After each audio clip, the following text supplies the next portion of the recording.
Uniting for Suicide Postvention logo appears on screen. A supervisor is shown presenting next to graphics. During this video, we will provide a brief overview on how to assemble and then utilize a workplace suicide postvention team. One of the best ways to make sure that your workplace is equipped to respond and support your employees after a death by suicide is to establish a team of employees that serve on your workplace's suicide postvention team. Green. Assemble your postvention team. When developing your suicide postvention team and suicide postvention process, two important recommendations to consider are to incorporate stakeholder feedback and to consult best practices. Ensure that your process allows for and incorporates key stakeholder feedback. For example, consult with HR, management, and employees to ensure that your process meets the diverse needs within your workplace.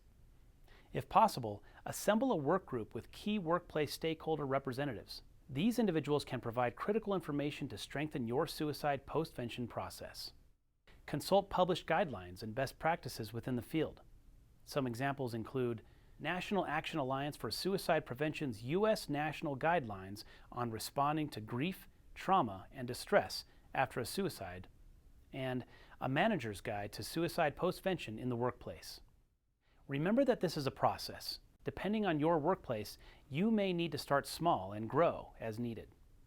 By committing to addressing suicide postvention within the workplace, you are playing a key role in suicide prevention and are improving the well-being of your employees.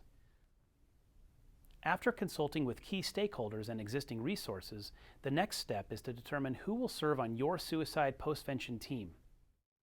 Representativeness, nominations, logistics, and experience are 4 suggestions to consider when building team members.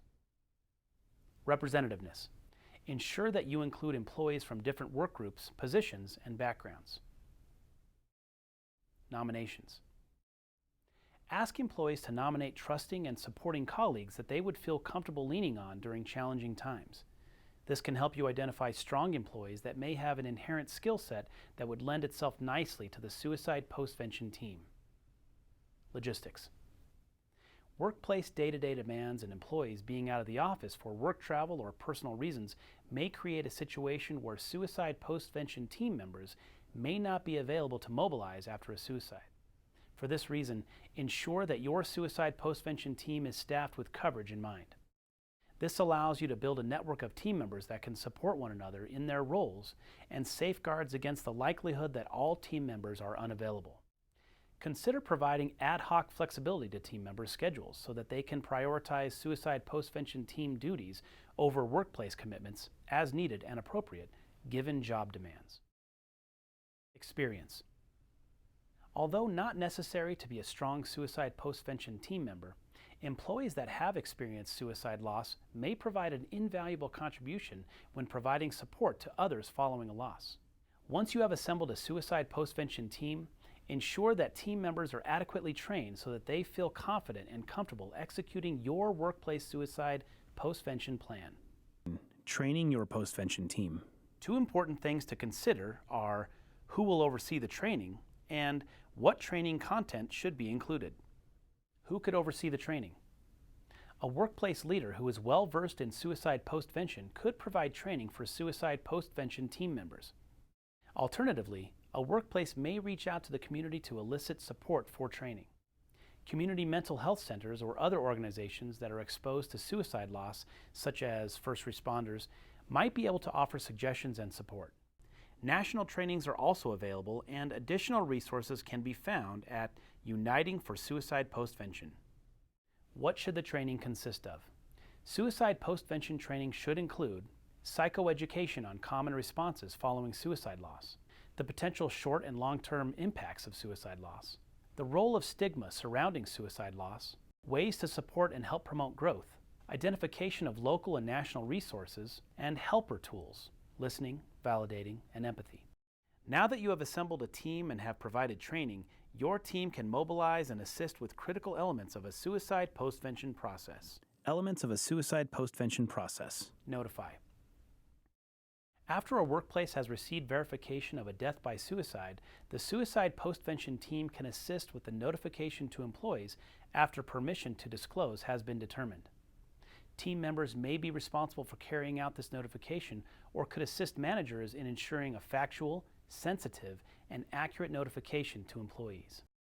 Educate.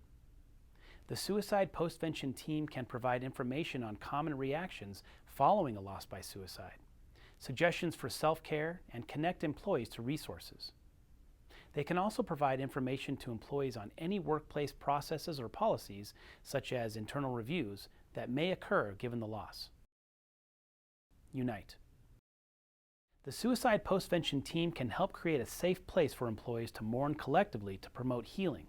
For example, they could organize an informal, optional meeting for employees to jointly process the loss shortly following the death and coordinate ways for employees to honor the life lost over time. Outreach. A suicide postvention team member can coordinate the outreach to family members to offer workplace condolences.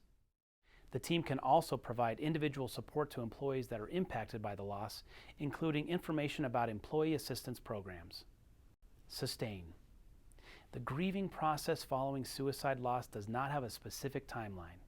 Because of this, the suicide postvention team can be a resource for support during anniversaries, holidays, and other workplace events that might be especially challenging for suicide loss survivors in the workplace. Additionally, the team can be tasked with evaluating and revising the workplace suicide postvention process, which, at a minimum, should occur annually. Ensuring that your workplace has a suicide postvention plan is essential to supporting and taking care of employees. Developing a suicide postvention team can help meet this need. We hope that this brief overview has highlighted accessible steps to building your suicide postvention plan. Please visit the Uniting for Suicide Postvention website for additional support, guidance, and resources. Thank you for taking an active role in suicide prevention. Please visit www.myrec.va.gov/VISN19/postvention.